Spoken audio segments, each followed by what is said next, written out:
Lanjut Pouve Heru.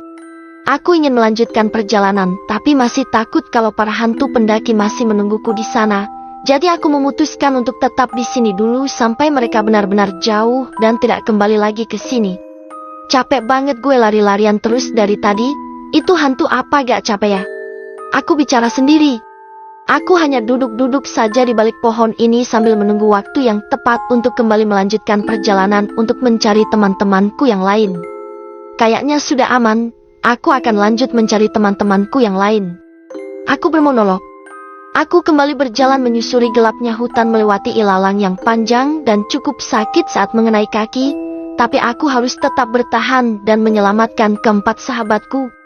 Ini semua salahku, andai aku tidak mengajak mereka ke sini.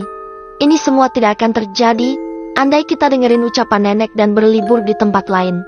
Pasti kita saat ini sudah bersenang-senang menikmati hari libur. Aku terus merutuki kebodohanku dan malah membahayakan keempat sahabatku. Aku akan menebus semua kesalahanku. Aku akan terus mencari mereka dan aku berjanji akan membawa mereka turun dari gunung ini dengan selamat walaupun nyawa menjadi taruhannya. Aku yang membuat mereka menjadi seperti ini dikejar-kejar hantu pendaki yang entah dari mana asalnya. Tiba-tiba angin berhembus kencang menerpa tubuhku dan bersamaan dengan itu keluar asap putih yang entah dari mana asalnya. Asap itu terus mendekat ke arahku dan keluarlah sosok kekek-kekek berbaju putih. Dia mendekatiku. "Cucuku, aku adalah kekek buyutmu, jangan takut," ucapnya sambil terus mendekat ke arahku. Sedangkan aku terus mundur karena takut kalau dia hantu jahat sama seperti hantu pendaki yang mengejarku dari tadi. "Kemarilah nak, kekek adalah kekek buyutmu. Kekek bisa membantu kamu," ucap kekek itu lagi. Tapi aku masih belum percaya dengannya karena di gunung ini banyak sekali makhluk jahat yang haus tumbal. Aku takut dia akan membawaku ke alamnya dan menjadikanku salah satu dari mereka. "Jangan takut, lihatlah kalung ini," sambil memperlihatkan kalung yang ada di lehernya. "Kekek siapa?" tanyaku masih tidak percaya. "Kekek adalah kekek buyutmu nak," ucapnya meyakinkan. "Tidak mungkin, pergi kamu." Aku terus berusaha menjauh. "Perhatikan kalung ini, apa kamu tidak mengenalinya?" ucapnya sambil terus memegang kalung yang ada di lehernya. Aku memperhatikan kalung itu dan aku seperti pernah melihatnya, tapi aku belum tahu pasti di mana aku melihat kalung itu. "Aku tidak tahu," jawabku ketus, walaupun sebenarnya aku seperti pernah melihatnya. "Ingat-ingat dulu cucuku, pasti kamu akan ingat." Dia terus meyakinkanku. Aku kembali melihat kalung itu dan terus memperhatikannya, siapa tahu mungkin aku mengenalinya. Dan setelah aku melihatnya dengan jelas, aku baru ingat kalau kalung itu sama persis dengan kalung yang dipakai oleh nenek. Aku tahu karena dari aku kecil nenek tidak pernah melepaskan kalung itu dari lehernya. Nenek bilang itu kalung warisan turun-temurun dari keluarga kita. "Itu kan kalung yang dipakai nenek, kenapa ada di kamu?" aku bertanya pada kekek itu. "Karena memang aku kekek buyutmu. Semua keluarga kita memiliki kalung ini," jelasnya. "Apa itu benar?" tanyaku masih belum yakin. "Iya cu, aku akan membantu kesulitanmu, aku akan menolongmu." Dia menawarkan bantuan. "Benarkah kekek bisa menolongku?" ucapku sambil berbinar karena ada harapan untuk keluar dari gunung ini. "Iya cu, kekek bisa menolong kamu untuk keluar dari gunung larangan ini," jelasnya lagi.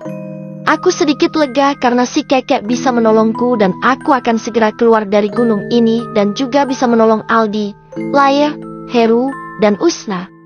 "Tolong bawa aku dan teman-temanku keluar dari gunung ini kek, aku mohon." Aku memelas pada kekek itu agar dia mau membantuku. "Aku bisa menolong kamu tapi tidak dengan teman-temanmu," ucap kekek itu. Aku langsung kaget saat mendengar ucapan kekek buyut, kenapa tidak bisa menolong teman-temanku padahal mereka juga butuh bantuan dari si kekek. Kenapa tidak dengan teman-temanku? Apa karena mereka bukan siapa-siapa kekek, jadi kekek tidak mau menolong mereka? Aku bicara agak berteriak karena kesal. "Bukan begitu cu, kekek akan menjelaskan. Teman-teman kamu bukan orang asli sini, mereka orang asing. Yang bisa keluar dari gunung ini hanyalah orang asli desa ini dan keturunannya," kekek menjelaskan dengan wajah muram. "Kenapa bisa seperti itu?" tanyaku lagi. "Orang asing yang sudah naik ke gunung ini mereka tidak akan pernah bisa keluar lagi, karena gunung ini dijaga oleh banyak makhluk halus yang haus dengan tumbal. Seperti para hantu pendaki yang terus mengejar kamu dan teman-temanmu, mereka juga korban dari gunung ini. Mereka tersesat karena ulah penjaga gunung ini. Hingga mereka mati kelaparan di gunung ini, mereka memang sudah mati. Tapi jiwa mereka tetap berada di sini dan mencari teman. Kekek menjelaskan dengan panjang lebar tentang gunung larangan ini. Apa karena alasan itu gunung ini dinamakan Gunung Larangan? Tanyaku. Benar, karena siapapun yang datang tidak akan pernah bisa pergi, tambah Kekek. Lalu kenapa para pendaki itu mencari teman? Bukankah dulunya mereka juga manusia sama seperti kita? Aku terus saja bertanya karena masih penasaran. Mereka ditugaskan oleh penguasa gunung ini untuk mencari teman. Mereka diiming-imingi setelah mendapatkan teman, jiwa mereka akan tenang karena sudah ada pengganti. Lanjutnya, lalu bagaimana nasib teman-temanku? Kek, aku mengiba. Mereka tidak akan bisa keluar kecuali hanya keajaiban yang bisa menolong mereka, jawabnya sendu. Sepertinya Kekek juga merasa sedih karena tidak bisa menolong mereka, terlihat dari ekspresinya. Ayolah Cu, ikut Kekek keluar dari sini.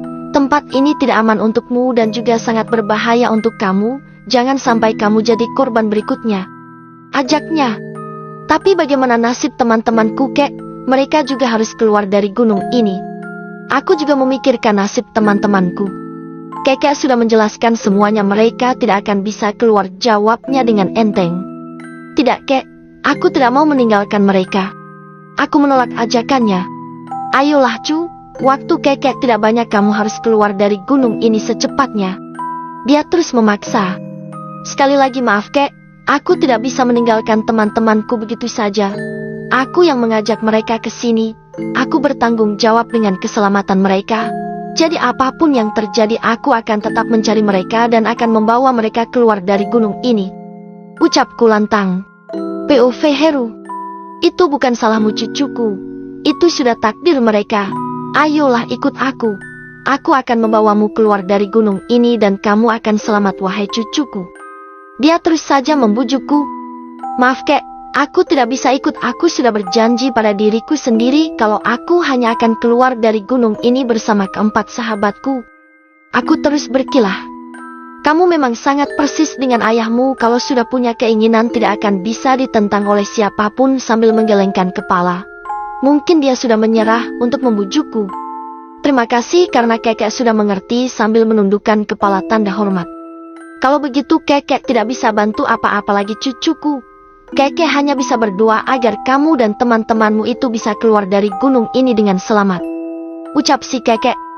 Amin, terima kasih banyak Kek. Aku kembali menunduk.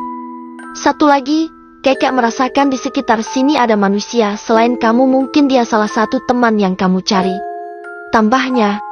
Di mana Kek, tanyaku antusias. Ada sedikit harapan saat Kekek bicara seperti itu, dan aku berharap itu benar salah satu dari keempat sahabatku agar kita bisa cepat berkumpul dan mencari jalan keluar dari hutan ini agar bisa pulang dari sini. Sepertinya tidak jauh dari sini, kamu pergi saja ke arah barat, dia sedang berada di dalam gua, Kekek menjelaskan. Terima kasih banyak Kek, aku tersenyum bahagia. Kekek pamit dulu, semoga kamu berhasil, pamitnya. Aku hanya menganggukkan kepala tanda setuju. Tanpa berpikir panjang aku langsung menuju ke arah yang ditunjuk Kekek. Semoga saja aku bisa bertemu dengan teman-temanku. Aku terus berjalan dan mencari gua yang dimaksud oleh si Kekek tadi, berharap segera menemukannya. Saat perjalanan ternyata tidak mudah, aku terus melanjutkan perjalanan tanpa menghiraukan suara-suara yang aku dengar. Hihi, aku kembali mendengar suara tawa yang menyeramkan itu. Aku berhenti sejenak karena merasa takut dengan suara tawa itu. Suara yang membuat bulu kuduk berdiri. Siapa itu? Aku melihat sekelebat bayangan putih. Hai ganteng, hihi. Sosok kuntilanak itu mendekat ke arahku. Aku mundur ke belakang. Makhluk itu sangat menyeramkan. Wujudnya aneh, kadang menjadi cantik, kadang juga berubah wujud menyeramkan. Matanya penuh dengan darah segar dan mulutnya menjadi sangat lebar, bahkan hampir mendekati telinga, membuat siapapun yang melihatnya akan ketakutan. Tubuhku terasa lemas, kakiku sulit untuk digerakkan, begitu juga mulutku tidak bisa bicara. Tubuhku seperti mati rasa, padahal makhluk itu sudah semakin mendekat ke arahku, tapi tubuhku masih tidak bisa digerakkan. Aku terus membaca doa sebisaku agar terbebas dari makhluk ini, agar dia tidak menggangguku. Setelah lama berdoa akhirnya tubuhku bisa digerakkan dan tanpa pikir panjang aku langsung lari dari kuntilanak itu. Masih terdengar suara tawanya yang melengking menyakiti gendang telinga. Banyak banget sih hantunya. Gimana gue bisa nemuin mereka kalau selalu mendapatkan gangguan dari hantu di gunung ini? Ngeselin banget sih para hantu itu. Aku masih ngos-ngosan. Aku melihat ke belakang takut kalau si Mbak Kunti masih mengejarku entah apalagi habis ini dan entah kejadian apalagi habis ini. Kenapa tidak ada hentinya, bahkan istirahat sebentar saja tidak bisa. Ada saja yang mengganggu. Ternyata capek juga ya dikejar-kejar sama hantu, ucapku ngos-ngosan.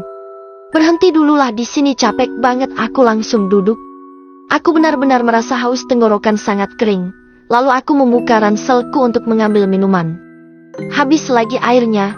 Gimana nih nanti kalau kehausan? Aku harus mencari air untuk minum nanti di perjalanan. Aku bermonolog. Aku masih duduk dan meluruskan kaki agar rasa capek sedikit hilang. Dan setelah agak enakan aku langsung melanjutkan perjalanan. Aku terus menyusuri gelapnya malam ditemani suara-suara binatang malam yang sedang berkeliaran. Aku melihat dari kejauhan seperti ada gua. Aku berpikir mungkin itu goa yang dimaksud oleh Kekek tadi. Apa itu gua yang dimaksud si Kekek? Mataku langsung berbinar seakan menambah kekuatanku. Aku langsung berlari ke arah gua itu agar segera tahu apa benar itu gua yang dimaksud Kekek dan siapa temanku yang ada di dalamnya. Semakin cepat aku berlari dan semakin dekat pula jarakku dengan gua itu. Tapi sebelum kesan aku memperhatikan gua itu takut kalau di dalamnya bukan manusia tapi hantu. Benar gaya itu guanya? Aku bertanya pada diri sendiri. Aku memutuskan untuk masuk ke dalam gua itu. Gelap, kesan dari luar gua itu sangatlah gelap, bahkan tidak terlihat apa-apa. Aku semakin berhati-hati, apapun bisa terjadi dalam kondisi seperti ini.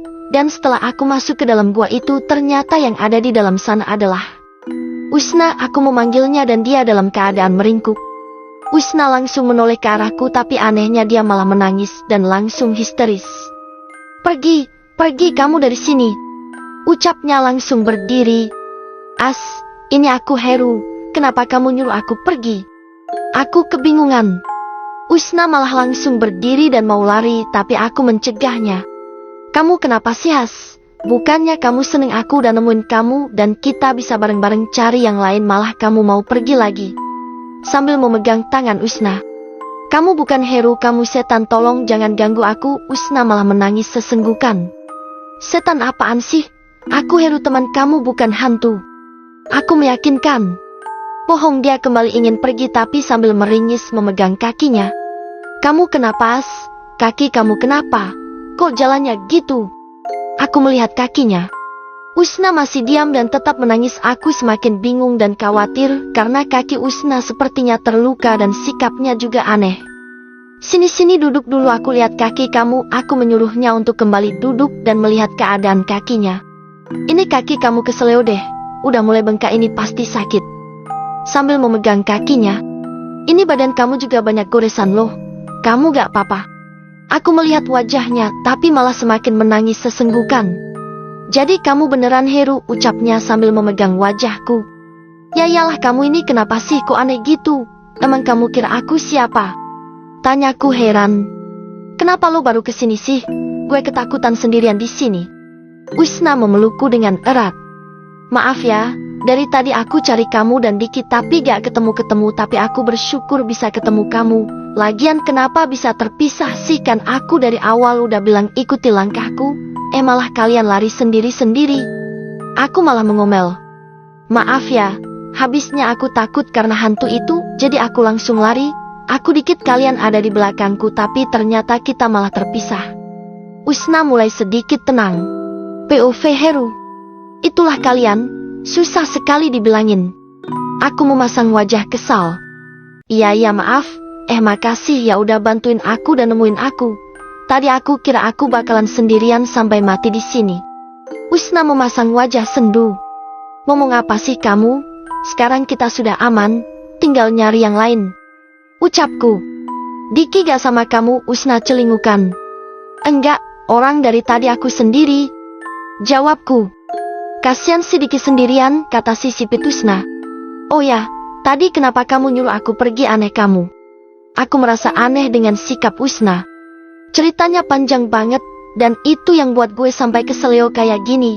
Hampir aja gue mati ketakutan. Jawabnya, ya udah ceritain gimana kejadiannya lo bisa kayak gini. Tadi tuh, waktu gue sadar kalau kita pisah gue langsung nyari kalian. Gue teriak-teriak sambil manggil nama kalian dan di saat gue sendiri banyak sekali gangguan banyak hantu di sini. Dan gue dikejar-kejar sama hantu pendaki yang waktu itu kita lihat dan yang paling parah adalah saat gue lihat lo. Ceritanya terjeda sambil dia ngeliat gue. Emang lo lihat gue di mana? Dan kenapa gak nyamperin gue sih? Aku kesal dengan cerita Usna. Dengerin dulu dong. Gue itu lihat lo kayak aneh gitu terus gue ikutin lo lari terus ngejar lo habisnya lo dipanggil Dimaja dan setelah gue bisa ngimbangin posisi lo ternyata itu bukan lo tapi hantu yang menyerupai dia narik tangan gue dan gue langsung lari makanya tadi gue mau lari karena gue kira itu makhluk tadi. Dia bercerita dengan panjang lebar. Hah, kok bisa sih? Gue masih bingung. Gak tahu deh, gue juga bingung. Kalau tadi gue gak cepat sadar kalau dia bukan Elo. Gak tahu deh gimana jadinya. Mungkin gue udah gak ada di dunia ini. Sambil terus bercerita. Ya udah sekarang kan sudah aman.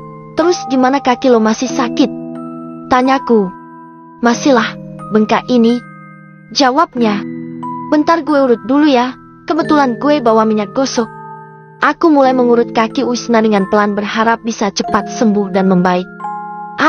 Sakit pelan-pelan. Pekik Usna kesakitan. Iya, ini juga udah pelan tahan aja dulu nanti pasti lebih baik.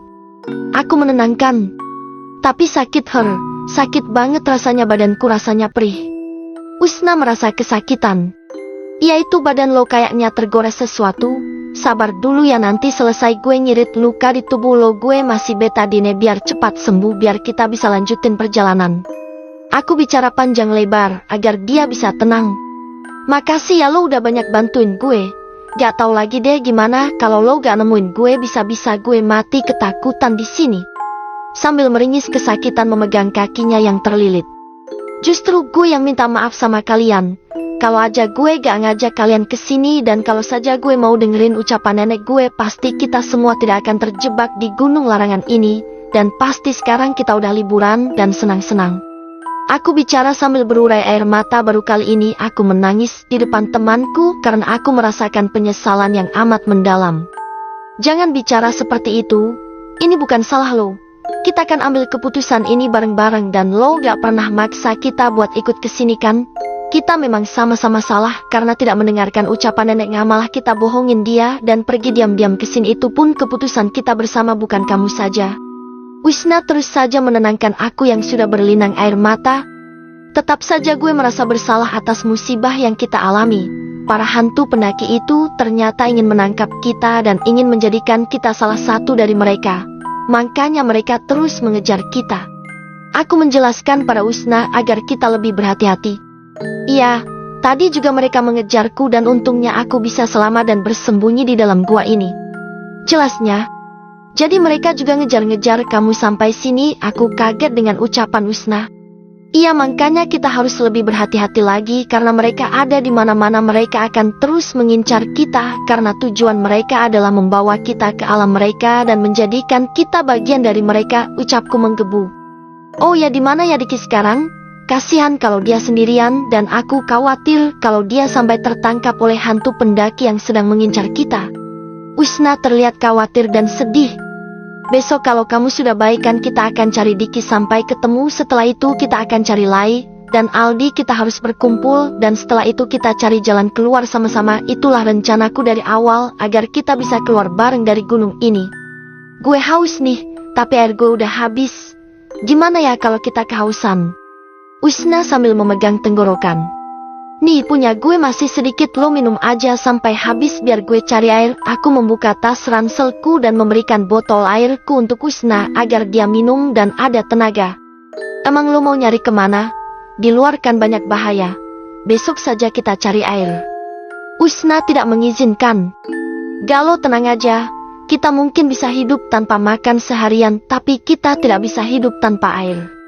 Iya tapi kan kondisinya gak memungkinkan. Gue takut lo kenapa-napa. Gue takut lo ketangkap sama hantu pendaki itu. Dan gue juga takut sendirian di sini lagi, ucap Usna memelas.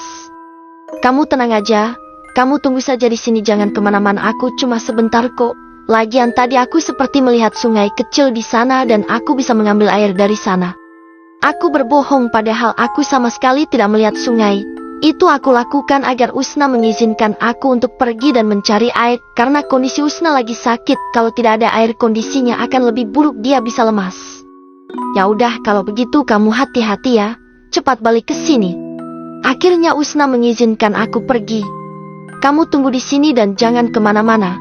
Kalau ada suara apapun jangan keluar, tetap di sini. Aku memperingati Usna agar kejadian tadi tidak terulang lagi. Aku langsung pergi dan kembali berjalan menyusuri hutan yang lebat ini. Mataku terus mengawasi keadaan sekitar, takut kalau pendaki itu kembali muncul dan mengejarku. Kali ini aku akan lebih waspada dan berhati-hati. Di mana ya sungainya atau sumber air gitu yang bisa mengisi botol air ini? Aku bermonolog sendiri. Berjalanlah ke arah utara cucuku. Kamu akan menemukan sumber mata air di sana. Tiba-tiba terdengar suara tanpa wujud, tapi suara itu sepertinya aku kenal. Itu seperti suara kekek-kekek tadi. POV Heru. Apakah itu suara kekek, tanyaku pada suara itu. Ya cucuku, kekek hanya bisa membantumu sedikit, carilah mata air agar kau dan temanmu bisa bertahan. Ucapnya lagi. Terima kasih banyak kek atas bantuannya. Kekek sudah banyak membantuku, aku hanya bisa mengucapkan terima kasih. Aku sangat senang karena mendapatkan petunjuk lagi dari kekek buyutku. Ingat cucuku, kamu harus lebih berhati-hati. Mereka masih mencarimu, jangan bersuara keras karena mereka bisa mendengarmu dan akan menangkapmu. Kekek memberikan nasihat untukku. Baik kek, aku akan lebih berhati-hati, ucapku. Aku langsung melanjutkan perjalanan dan menuju ke arah yang sudah diberitahu si kekek tadi. Lelah memang aku rasakan, tapi aku tidak boleh menyerah. Aku harus menemukan teman-temanku yang lain setelah ini. Dan aku terus berjalan, tapi di tengah perjalanan aku dihadang oleh sosok kuntilanak yang tadi aku lihat. Hihi, lagi-lagi dia mendengarkan tawanya yang terdengar sangat menakutkan. Aku masih terpaku di tempat. Karena ini bukan pertama kalinya aku melihatnya, jadi rasa takutku tidak sebesar tadi, tapi tetap masih ada rasa takut. Pergi kamu, jangan ganggu aku karena aku tidak pernah mengganggumu, ucapku pada sosok kuntilanak itu, tapi malah dibalas tawa olehnya. Aku menyukaimu wahai manusia, dan aku akan terus mengikutimu. Hihihi. Dia masih tertawa cekikikan. Kita berbeda alam, jadi kamu jangan menggangguku dan jangan menyukai sesuatu yang tidak akan menjadi milikmu. Aku menyuruhnya pergi agar aku bisa segera melanjutkan perjalanan agar cepat menemukan air untuk Usna. Aku akan terus mengikutimu, wajahnya berubah marah. Dia melayang mendekatiku dan terus mendekat sehingga aku mundur dan mulai menjauh darinya. Jarak kami semakin dekat, kakiku gemetar dan badanku basah dengan keringat. Aku berdoa sebisanya karena itu yang menyelamatkan aku tadi saat bertemu hantu ini. Aku tidak menyerah begitu saja, aku berusaha menguasai tubuhku agar bisa bergerak dan lari dari sini. Kuntilanak itu semakin mendekat tapi tubuhku belum juga bisa digerakkan, dan aku masih terus berusaha. Kini jarak kami hanya sejengkal, bahkan aku bisa mencium bau busuk dari tubuhnya dan melihat jelas wajahnya yang hancur tak berbentuk. Kenapa dia bisa mengikuti aku sampai di sini? Aku membaca ayat kursi dalam hati sambil memejamkan mata karena tidak kuat melihat wajah hantu ini. Allahu Akbar, aku melafazkan nama Allah dan dalam sekejap kuntilanak itu terpental jauh. Teriak kuntilanak itu karena terpental jauh sampai tubuhnya tidak lagi terlihat olehku. Aku melanjutkan perjalanan lagi karena merasa sudah aman dan mungkin hantu itu tidak akan mengikutiku lagi, semoga saja dia kapok. Aku kembali berjalan, bajuku sudah basah dengan keringat, sangat lelah rasanya. Tenggorokanku berasa sangat kering karena kehausan. Entah tempatnya masih jauh atau tidak, tapi rasanya tubuhku sudah tidak kuat lagi, lemas sekali rasanya, tapi aku harus tetap bertahan dan menahan rasa lelah. Ya Allah, kuatkan hamba-Mu ini agar aku bisa bertahan dan kuat menghadapi ini semua. Aku berhenti sejenak karena sudah sangat lelah, lapar dan haus menjadi satu. Aku tidak berhenti lama, setelah lebih baik aku kembali melanjutkan perjalananku untuk mencari air. Aku hanya berjalan lurus dan berharap segera menemukan sumber air. Itu ada sumber air. Ya Allah, terima kasih atas bimbinganmu sehingga aku bisa menemukan air karena aku sangat haus. Aku langsung terduduk dan segera mengisi botol dengan air sampai penuh. Aku membasuh muka dan membersihkan badanku, rasanya sangat segar. Aku juga segera meminum air sampai kenyang agar bisa menambah tenagaku. Dan setelah selesai membersihkan diri, aku langsung pergi ke gua dan pasti Usna sudah menungguku. Jangan sampai dia khawatir denganku. Aku segera pergi dari tempat ini dan kembali ke dalam hutan agar bisa memberikan air ini pada Usna. Dalam perjalanan aku menemukan buah dan sepertinya buah itu bisa dimakan, jadi aku segera memanjat pohon itu dan mengambil buahnya. Usna juga pasti merasa kelaparan, jadi aku mengambil banyak buah ini agar bisa dimakan sampai besok. Setelah mendapatkan banyak buah, aku langsung turun dari pohon. Tapi saat aku hendak turun, aku melihat ke belakang dan ternyata di bawah sana ada para hantu pendaki. Ternyata mereka mengendus keberadaanku.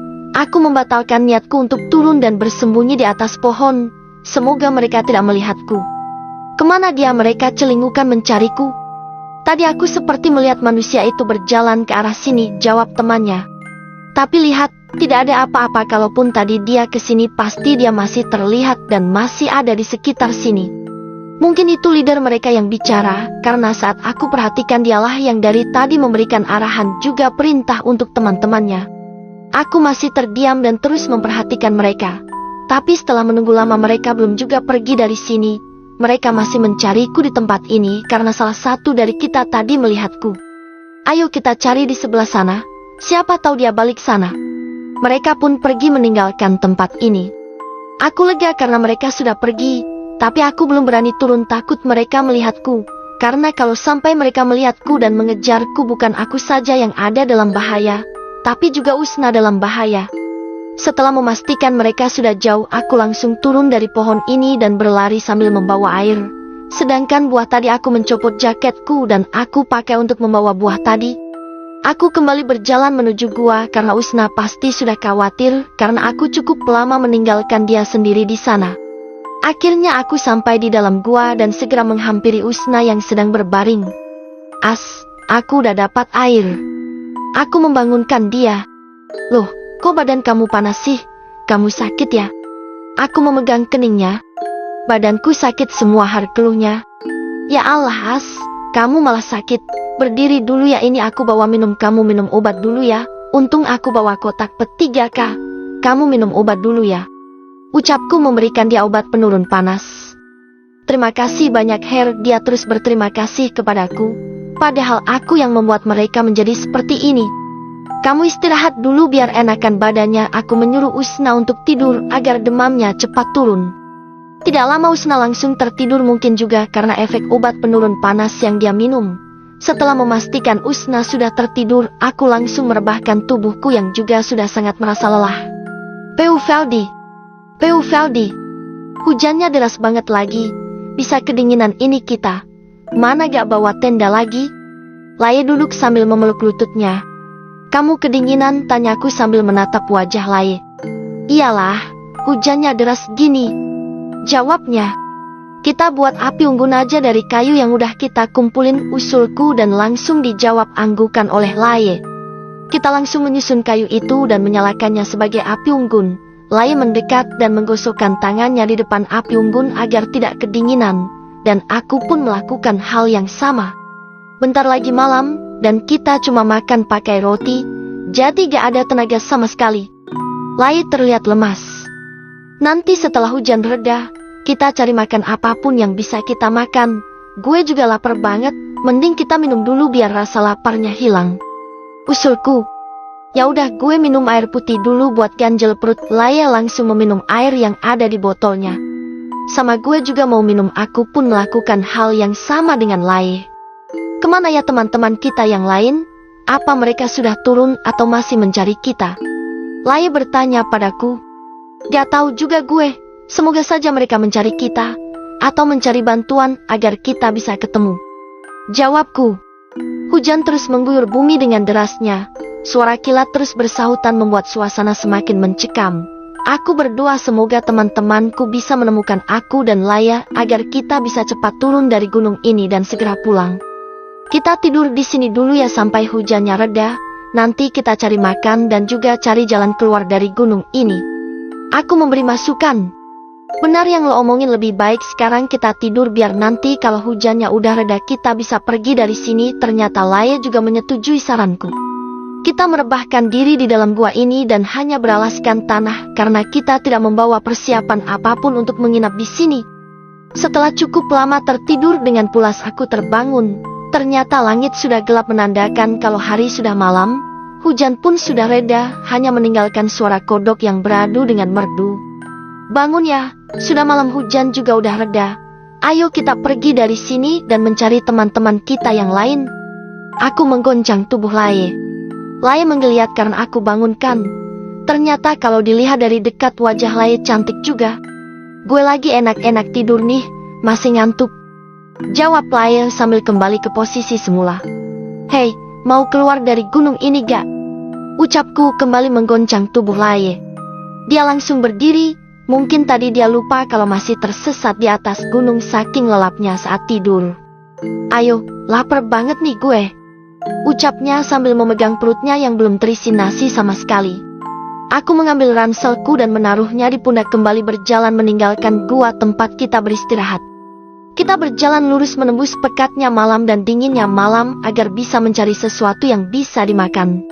Apa itu? Laye berteriak mengagetkanku dan tiba-tiba dia merangkul tanganku. Apa sih Laye? Ucapku penuh tanya. Itu di sana, dia menunjuk ke arah pohon. Aku melihat ke arah pohon yang ditunjuk Laye dan betapa terkejutnya aku, ternyata sosok tinggi besar dan bermata merah sudah menyambut kedatangan kita di sini.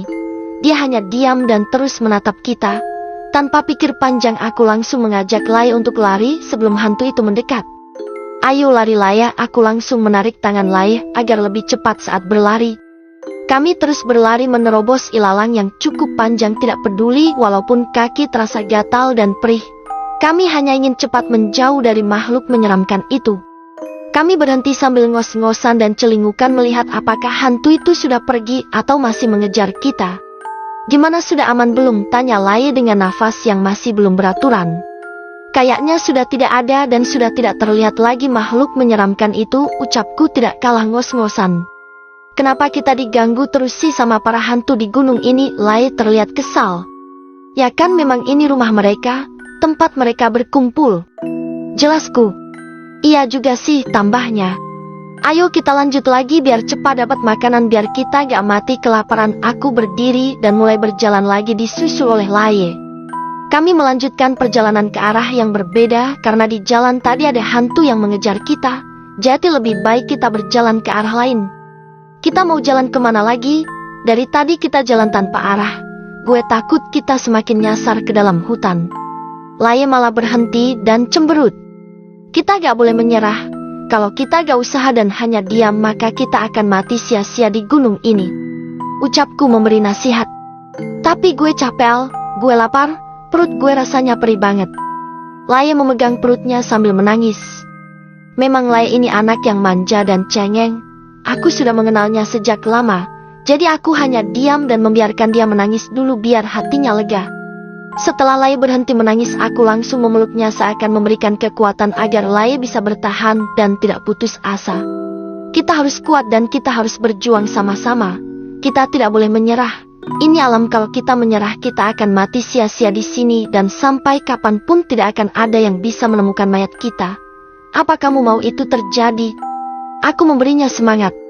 Tidak, jawabnya sambil menggelengkan kepala. Kalau begitu jangan menyerah. Dan tadi lo bilang lapar kan? Ucapku dan dibalas anggukan oleh Laye. Ya udah, lo tunggu di sini, gue mau cari makanan yang bisa kita makan, ucapku pada Laye.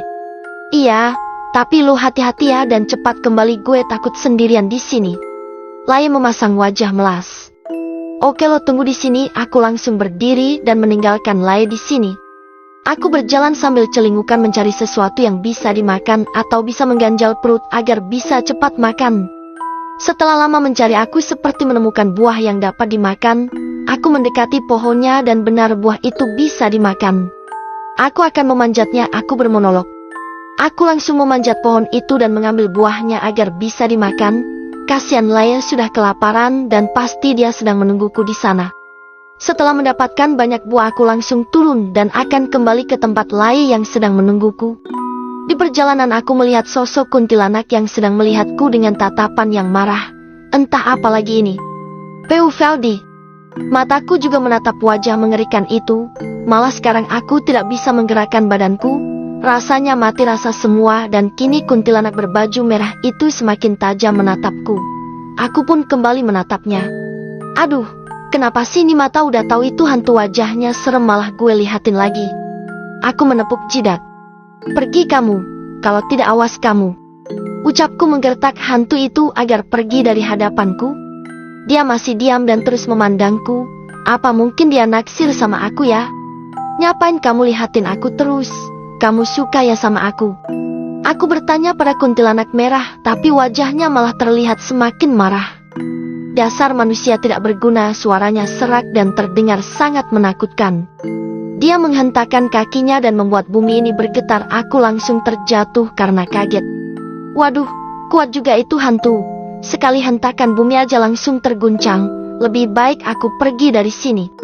Aku langsung berlari dan tidak lupa membawa buah yang susah payah aku dapatkan. Jangan lari kamu, teriaknya lagi. Kuntilanak itu langsung terbang dan mengejarku. Aku semakin berlari dengan kencang dan sesekali menoleh ke belakang memastikan kuntilanak itu belum mendekat. Tapi suara cekikikan tawanya masih terdengar, itu tandanya dia masih mengejarku. Gila itu Kunti, dibilangin aku gak suka sama dia masih aja ngejar-ngejar aku sampai sini. Sadar kek kalau mukanya itu jelek dan gak mungkin gue mau sama dia. Aku mulai kesal karena terus diikuti hantu jelek itu. Aku terus berlari sambil melihat ke belakang dan terus berdoa dalam hati semoga dia bisa kepanasan mendengar ayat kursi yang aku baca. Tapi dugaanku salah. Dia justru semakin mendekat ke arahku dan ingin mencengkram tanganku, tapi untungnya aku bisa menghindar dari makhluk menyeramkan itu. Gak kena, awas jangan pegang-pegang tangan lo kan bau. Aku terus menghindar. Kurang ajar, aku akan buat kamu menyesal selamanya dengan apa yang kamu ucapkan itu. Manusia gak tahu diri. Kini dia terbang ke atas dan tubuhnya mengeluarkan api. Tandanya dia sangat marah. Sebelum dia melakukan sesuatu yang lebih serem, lebih baik gue cepat lari dari sini. Aku langsung mengambil jurus kaki 1000 sebelum dia semakin marah. Aku berlari terus walau sudah merasa lelah. Sedangkan hantu itu masih terus mengejarku dengan tatapan yang sangat menakutkan. Entah apa yang akan dia lakukan kalau aku sampai tertangkap. Itu dia Laya. Tidak butuh waktu lama aku sudah sampai di tempat tadi aku meninggalkan Laya sendirian. Ternyata dia masih di tempat yang sama dan masih setia menungguku. Aku langsung berlari mendekati Laya. Ayo cepetan ikut aku langsung menarik tangan Laya. Dia terlihat kebingungan karena tiba-tiba aku menarik tangannya. Ada apa sih? Kalau tiba-tiba narik tangan gue dan nyuruh gue lari. Dia masih mengomel karena tiba-tiba tangannya gue tarik. Gue dikejar kuntilanak merah. Makanya gue ngajak lo lari biar kita gak ketangkap. Jelasku sambil terus berlari dan masih menarik tangan Laya. Itu ada batu besar. Kita sembunyi di situ dulu. Laya langsung mengajakku bersembunyi. Ternyata benar hantu itu mengejarku sampai ke sini. Dia celingukan mencari keberadaanku. Kemana manusia sialan itu? Cepat sekali larinya. Dia terlihat sangat marah. Sialan, geramnya dan terlihat mengeluarkan api dari tubuhnya. Mungkin dia sangat marah karena tidak menemukanku. Lagi-lagi dia menghentakkan kakinya ke tanah dan membuat bumi bergetar seperti sedang ada gempa bumi. Kuat sekali kuntilanak merah itu. Hanya menghentakkan kakinya dia bisa menggetarkan bumi. Aku menaruh jari telunjukku ke mulut memberi tanda peringatan Laya untuk tetap diam agar tidak ketahuan. Mungkin Laya kaget dengan kejadian barusan yang dilakukan oleh si kuntilanak merah. Setelah memastikan kalau dia sudah pergi menjauh, aku mulai bernafas lega karena bisa lolos dari serangannya yang dahsyat dan menakutkan. Kenapa lo bisa bawa hantu ke sini sih? Laya terlihat jengkel.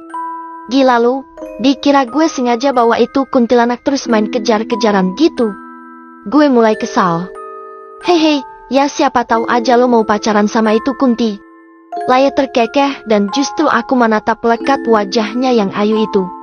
Ngapain gue pacaran sama hantu? Mending gue pacaran sama Elo. Sambil melihat wajah Laya, nyarep dia langsung membuang muka. Kok wajah lo merah sih, godaku?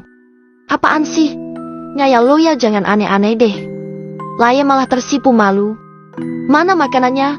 Gue udah lapar banget nih, ucap Laya sambil memegang perutnya.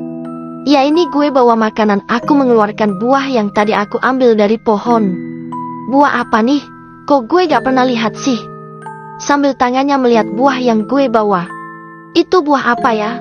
Gue juga lupa namanya. Tapi waktu kecil gue sering makan buah itu saat main di kebun bareng teman-teman gue. Sambil garuk-garuk kepala yang tidak gatal. Ngapain lo main ke kebun, tanya Lai.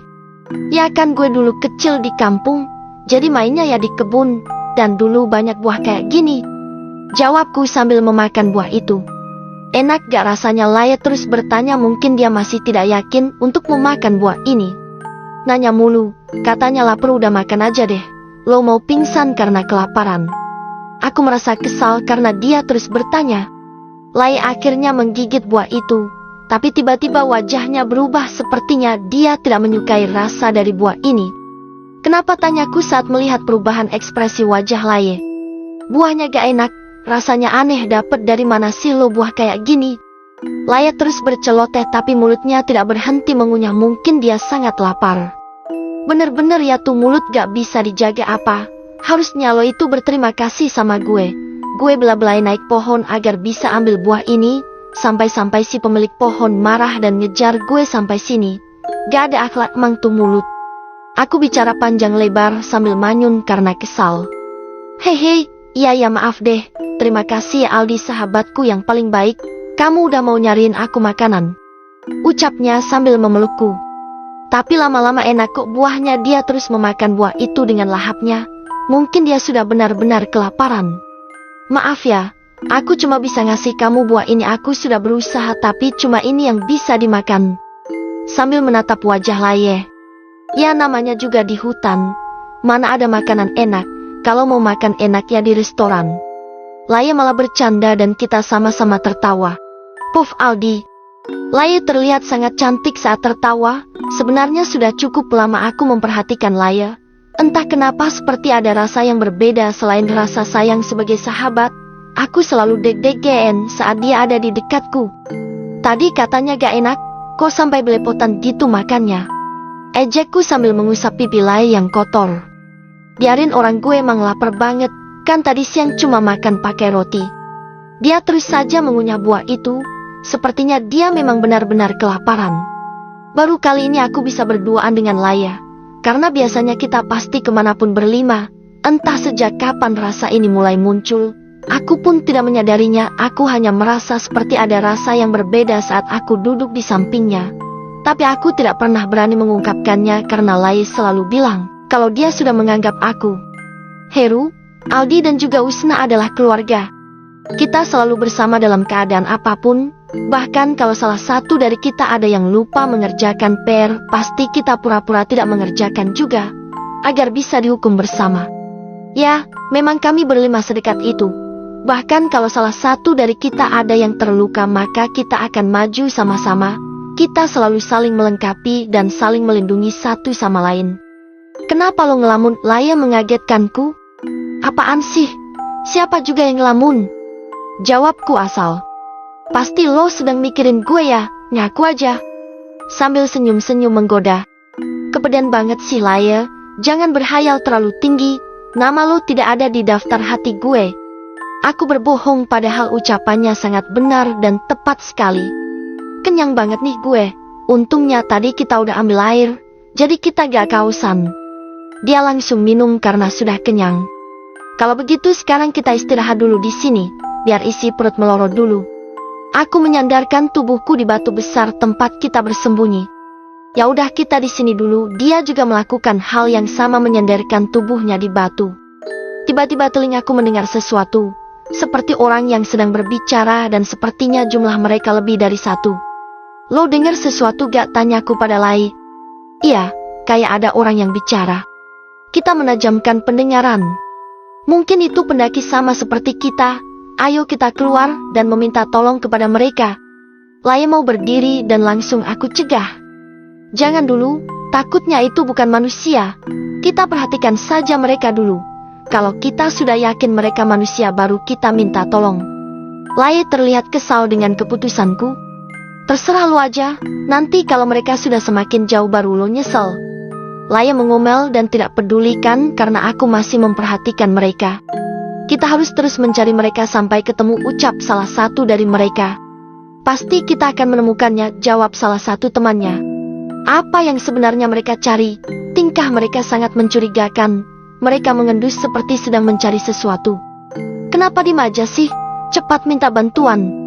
Laya masih saja ngeyel dan tidak mau sabar. Tim dulu, kenapa? Mereka itu mencurigakan. Masa mereka ngendus-ngendus kayak hewan? Ucapku sambil melihat wajah manyun Laya. Aku terus memperhatikan mereka. Dan setelah lama aku perhatikan, ternyata aku baru sadar kalau kaki mereka tidak menyentuh tanah. Mereka berjalan tapi seperti melayang. Astagfirullah, aku langsung istighfar karena kaget melihat penampakan itu. Ada apa sih? Ngagetin aja, jawab Laya judes. Tuh lihat, kaki mereka tidak menyentuh tanah sama sekali. Itu artinya mereka bukan manusia tapi hantu pendaki. Aku menunjuk ke arah mereka. Laya menutup mulutnya karena kaget dengan apa yang dia lihat. Tubuh Laya tiba-tiba bergetar, mungkin dia ketakutan. Aku hanya bisa menyuruh dia untuk banyak-banyak berdoa dan istighfar agar dia tidak terlalu takut lagi dan agar hatinya bisa sedikit tenang. Aku mengintip mereka lagi, dan saat mereka mulai mendekat ke arahku dan Laya, aku mengajak Laya untuk tiarap agar mereka tidak bisa melihat keberadaanku dan Laya. Dari suaranya mereka terus mendekat. Aku terus berdoa dalam hati tanpa henti, berharap mereka segera pergi dari sini. Aku melihat tangan Laya gemetaran dan wajahnya berubah pucat. Aku memegang tangan Laya untuk menguatkannya dan memberikan isyarat semua akan baik-baik saja. Sepertinya memang mereka tidak ada di sini. Ayo kita cari lagi, pasti mereka tidak akan pergi jauh, ucap hantu pendaki itu. Aku sedikit terkejut mendengar ucapan mereka. Apa itu berarti para hantu pendaki itu mencari kita dan berusaha untuk menangkap kita? Manusia-manusia itu sangat pintar bersembunyi. Kita harus terus mencari mereka sampai dapat. Jangan sampai mereka lolos begitu saja. Masih terdengar obrolan mereka. Mereka tidak akan bisa keluar dari gunung ini. Kita sudah menyesatkan mereka sampai ke dalam hutan yang bahkan belum pernah dijamah oleh manusia. Jalan untuk keluar dari tempat ini sudah dijaga oleh penunggu gunung ini. Dan pastinya mereka tidak akan bisa melihat jalan keluar dari hutan ini. Ucapan itu disambut tawa oleh teman-temannya. Kita juga sudah membuat mereka terpisah cukup jauh agar mereka tidak bisa berkumpul lagi. Suara itu semakin menjauh. Itu tandanya mereka sudah pergi menjauh dari tempat ini. Jadi mereka sengaja membuat kita tersesat dan membuat kita terpisah dari yang lainnya. Terus kita tidak akan bisa keluar dari sini. Laya langsung menangis. Kita tidak boleh menyerah. Pasti ada jalan keluar. Aku memberi harapan. Tapi kita sudah tersesat jauh. Bahkan mereka akan terus mencari kita sampai ketemu. Gimana nasib kita kalau sampai tertangkap? Laya semakin sesenggukan. Aku mengacak-acak rambutku karena merasa lelah. Apalagi melihat Laya menangis. Perasaanku semakin tidak karuan, pikiranku sudah bunyi dan gak tahu harus berbuat apa lagi. Tapi selama aku masih hidup, aku tidak akan menyerah. Aku akan terus berusaha untuk keluar dari tempat ini. Setelah lelah menangis, Laya berhenti dengan sendirinya. Atau mungkin air matanya sudah habis terkuras. Udah capek nangisnya, tanyaku. Sebenarnya ada rasa kesal karena Laya hanya bisa menangis. Sedangkan dengan menangis tidak akan bisa merubah apapun. Udah, jawabnya singkat tanpa ada rasa bersalah. Tuh, lo nangis sampai air mata lo habis juga gak bakal bisa merubah apapun. Lebih baik lo simpen tenaga lo agar nanti tidak kecapekan. Jangan sampai tenaga lo habis hanya untuk nangis. Aku memarahi Laya agar dia tidak cengeng. Ya kan gue takut, makanya gue nangis. Gimana sih dasar cowok? Jawabnya ketus selalu membelakangiku. Itulah perempuan, mereka tidak pernah mau disalahkan dan gak pernah mau mendengarkan. Mereka selalu merasa benar. Peu Veldi. Aku tidak menjawab lagi perkataan Laya. Aku hanya diam dan termenung sambil memikirkan bagaimana caranya agar bisa segera keluar dari sini. Tapi rasanya otakku malah buntu dan tidak menemukan jalan keluar sama sekali. Laya memanggil namaku. Apa jawabku singkat dan membalikkan badan sambil menatapnya. Aku minta maaf ya karena tadi aku nangis. Aku tahu kamu semakin pusing saat mendengar aku selalu menangis. Sambil menundukkan kepalanya dan memilin ujung bajunya, Makanya jangan nangis terus dong. Kita itu ada di alam bebas, jadi harus pintar-pintar bertahan hidup. Kalau cuma nangis mana bisa menyelesaikan masalah. Yang ada malah makin rumit. Aku menasihati Lai, walaupun entah didengar apa tidak. Ya aku tahu kok kalau aku salah. Makanya aku minta maaf. Aku akan lebih mengontrol emosi agar tidak mudah nangis. Dan makasih karena kamu udah ngerti sifat aku. Laya memegang tanganku dan seperti ada efek setrumnya tanganku langsung bergetar dan merambat ke jantungku dan semakin cepat berdetak dengan kencang. Ya Allah, semoga saja aku tidak pingsan karena merasakan getaran yang luar biasa. Apa ini yang dinamakan dengan cinta? Minta maaf terus gak capek apa, jawabku asal. Gue serius Aldi, udah capek-capek merangkai kata-kata yang pas untuk minta maaf malah jawabannya begitu. Ya udah gak jadi baikan. Aku ngambek lagi deh. Ucapnya sambil melipat tangan di dada sambil manyun. Jujur aku sangat senang melihat sikapnya yang manja itu. Apalagi melihat raut wajahnya yang cemberut semakin menambah kecantikannya yang alami itu. Udah jangan ngambek lagi, nanti aku tinggal di sini sendirian baru tahu rasa. Aku mencolek tangannya. Emang kamu tega ninggalin cewek secantik aku di sini sendirian? Pasti gak akan tega lah. Sambil mengibaskan rambutnya. Pede banget sih ucapku tanpa menatapnya karena takut jantung ini semakin tidak terkontrol. Terus gimana? Malam ini kita tidur di sini dulu apa lanjutin perjalanan? Laya bertanya padaku. Gimana ya? Kayaknya kita istirahat di sini dulu lah. Lagian di sana tidak aman. Banyak makhluk halus yang akan mengganggu kita. Lebih baik kita lanjutkan perjalanan besok aja. Kalau pagi kita pasti akan lebih aman.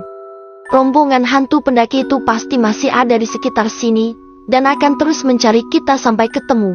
Jadi aku berpikir lebih baik berhenti di sini dulu, karena tempat ini cukup aman untuk kita istirahat.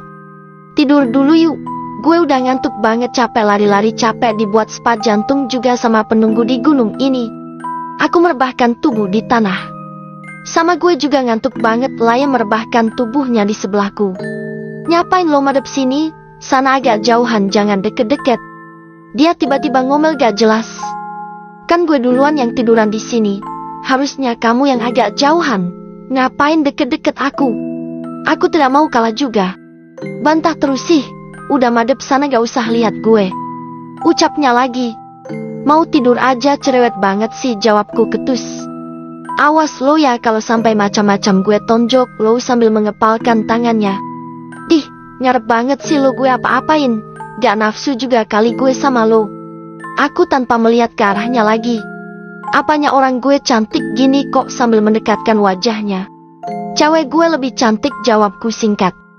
Haha, gue kenal siapa lo dan gue tahu banget kalau lo itu masih belum laku. Kan lo udah lama gak punya pacar. Dia malah tertawa terbahak-bahak. Sok tau lo, udah merem sana, jangan ganggu gue lagi. Aku langsung memunggungi dia yang masih saja tertawa karena ucapanku tadi. Dia gak tahu sih, kalau gue belum pacaran itu karena orang yang gue taksir ya dia sendiri. Mana mungkin gue pacaran sama orang lain kalau hati gue penuh dengan nama dia.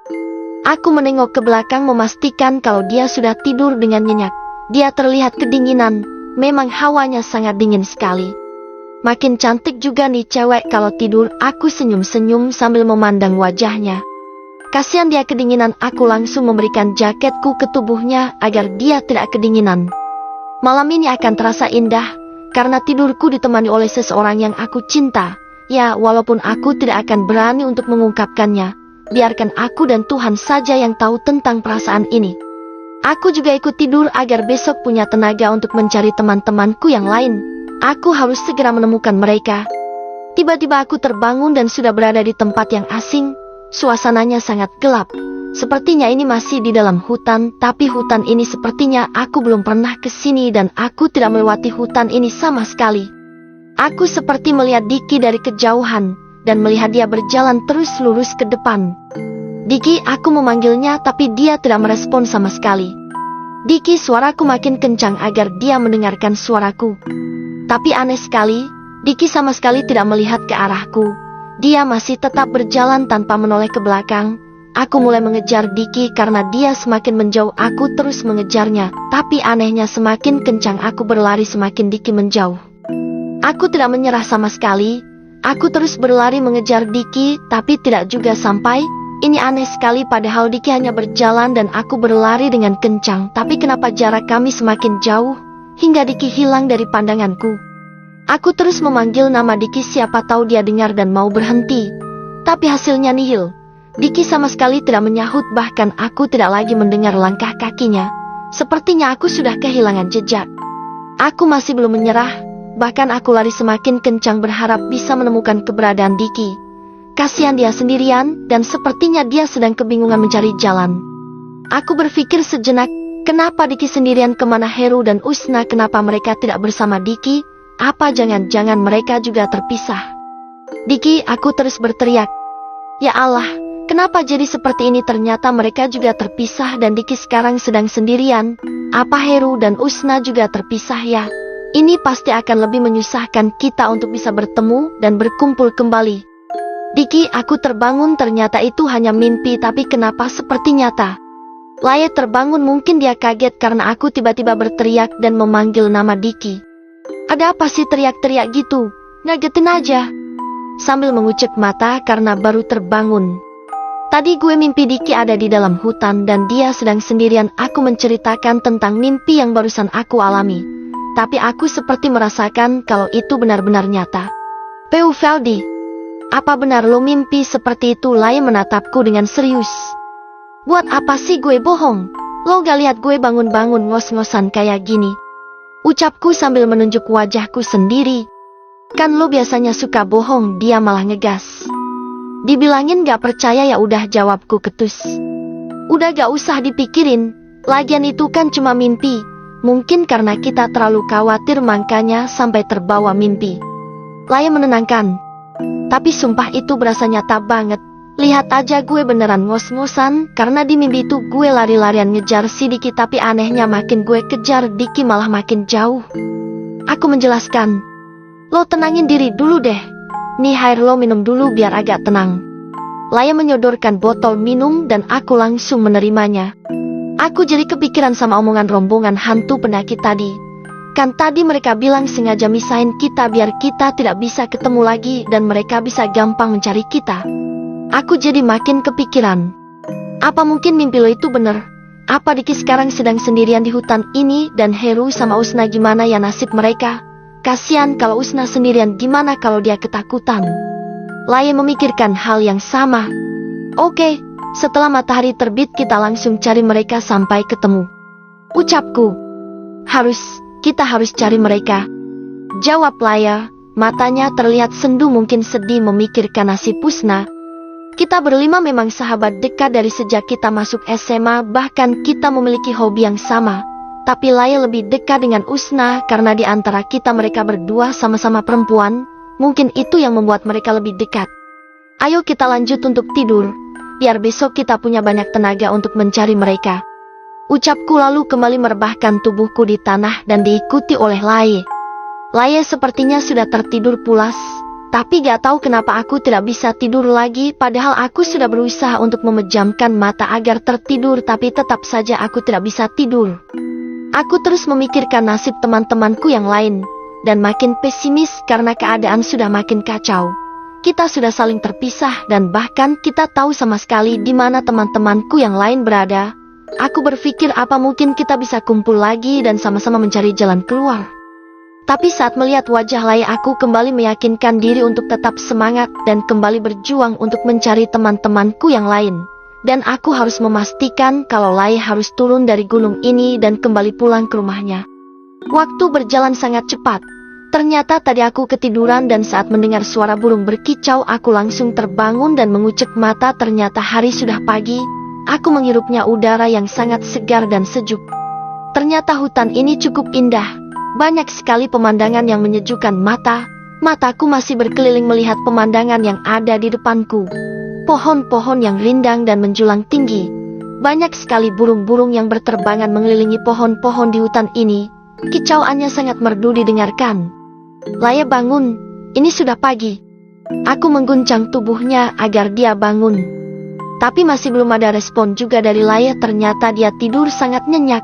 Atau mungkin nih anak di rumah banguninnya susah banget. Udah kayak kebo aja kalau tidur. Hei, bangun dong, susah banget sih si bangunin. Ucapku agak berteriak di dekat kupingnya. Dia menggeliat dan mulai membuka mata. Tapi terlihat dia masih sangat malas untuk membuka matanya, mungkin dia masih ngantuk. Apaan sih? Pakai teriak-teriak segala kayak punya kuping sendiri. Dia malah marah-marah karena aku bangunin. Habiskan gue udah bangunin baik-baik malah gak lo dengerin. Tetap aja lo tidur gak mau bangun. Kuliahku. Lagian ini tuh masih pagi banget, gak biasa gue bangun jam segini. Dia belum juga berdiri dari tempatnya tidur. Ngapain sih lo kayak ratu aja bangun siang bolong? Ingat dong ini itu di hutan bukan di kamar. Ucapku kesal karena dia belum juga mau bangun tidur. Rese banget sih, ganggu aja orang tidur. Dia langsung bangun dan mengucek mata. Dia membuka mata dengan lebar dan melihat sekeliling. Mungkin dia juga sama sepertiku yang takjub dengan pemandangan yang ada di sini. Wah, indah banget ya pemandangannya. Pohonnya bagus semua dan sepertinya memang hutan ini tidak pernah dijamah oleh manusia, karena masih sangat alami. Ucapnya terkagum-kagum. Iya, dan sepertinya apa yang dikatakan oleh neneknya itu benar. Gunung ini adalah gunung larangan, tidak ada manusia yang berani ke sini. Aku kembali mengingat ucapan neneknya saat kita meminta izin untuk mendaki ke gunung ini. Kamu benar, kita memang nakal dan tidak mau mendengarkan kata orang tua. Laya menunduk, mungkin merasa menyesal karena kita tidak mendengarkan nasihat neneknya. Ya ini semua memang salah kita sendiri karena tidak mendengarkan nasihat neneknya waktu di rumahnya. Kita malah menganggap bahwa ucapan neneknya itu hanyalah gurauan saja, dan menganggap kalau neneknya hanya menakut-nakuti kita agar tidak naik ke gunung ini. Kenapa ya Al? Kita waktu itu tidak mendengarkan nasihat neneknya. Andai kita mau nurut sama ucapan neneknya, pasti kita tidak akan terjebak dalam gunung ini dan tidak akan merasakan ketakutan setiap saat. Lai sangat menyesali keputusan yang kemarin kita buat. Kita memang salah, dan sangat salah. Seharusnya kita tidak mengambil keputusan-keputusan sebelum berpikir dengan matang. Dan inilah akibatnya. Ucapku merasa bersalah. Kalau kita bisa keluar dari sini, kita harus segera minta maaf ke neneknya karena kita sudah membohonginya. Sambil menatap wajahku. Iya. Dan sekarang penyesalan itu tidak ada gunanya. Sekarang lebih baik kita berusaha untuk keluar dari gunung ini bersama teman-teman kita. Ucapku memberikan semangat. Laya hanya mengangguk, matanya terlihat sendu, mungkin dia ingin menangis tapi dia tahan. Karena tadi malam dia sudah berjanji untuk tidak gampang menangis dan lebih bisa mengontrol emosinya. Laya memang yang paling cengeng di antara kita. Itulah makanya dia yang paling sering disakiti cowok dan akan menangis semalaman. Udah gak usah sedih lagi, kita akan segera keluar dari gunung ini. Aku mengelus rambutnya. Laya terlihat tersenyum seperti ada harapan baru yang tumbuh di dirinya. Aku bersyukur karena aku tersesat bersama dia bukan yang lain. Kalau sampai aku terpisah dari dia pasti semalaman aku gak akan bisa tidur karena memikirkan nasibnya. Kamu lapar gak? Aku bertanya kepada Laya. Belum terlalu lapar sih. Tapi lebih baik kita sarapan sekarang, setelah itu langsung melanjutkan perjalanan. Jawabnya. Tumben bisa berpikir yang benar, gumamku pelan, tapi ternyata dia bisa mendengarnya.